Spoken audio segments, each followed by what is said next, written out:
Kama nilivyokuambia mchungaji, napitia matatizo mengi sana kwa kipindi hichi. Hapa nilipo, wifi yangu amepotea katika mazingira ya kutatanisha. Na kakangu hata sijui alipoenda. Hajarudi nyumbani mpaka leo. Naomba unisaidie mchungaji. Naomba unisaidie za msaada wa maombi tu. Maana naona siwezi kabisa peke yangu. Oh, haleluya.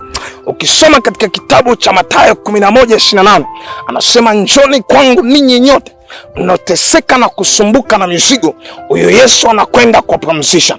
Naitwa Prophet Titus. Ninaamini leo Mungu anakwenda kukufungua na kumrudisha wifi yako. Kitu kikubwa inatakiwa uamini. Anasema kwa maana watu hao katika kitabu cha Isaya ni watu walioibiwa na kutekwa, wamekuwa mateka, hapana semaye rudisha. Leo nakutangazia tunakwenda kurudisha alioibiwa na kutekwa. Kikubwa tu uamini ya kwamba Yesu anakwenda kukufungua na kukuponya na kumrudisha wifi yako aliyepotea. Oh, haleluya. Wakati huu ninaenda kukuombea na tunakwenda kumrudisha wifi yako aliyepotea. Wakati huu nakwenda kumuita Mungu, anawatuma malaika na kuwaagiza na kumrudisha alikopotea. Basi wakati huu piga magoti sasa nikuombee.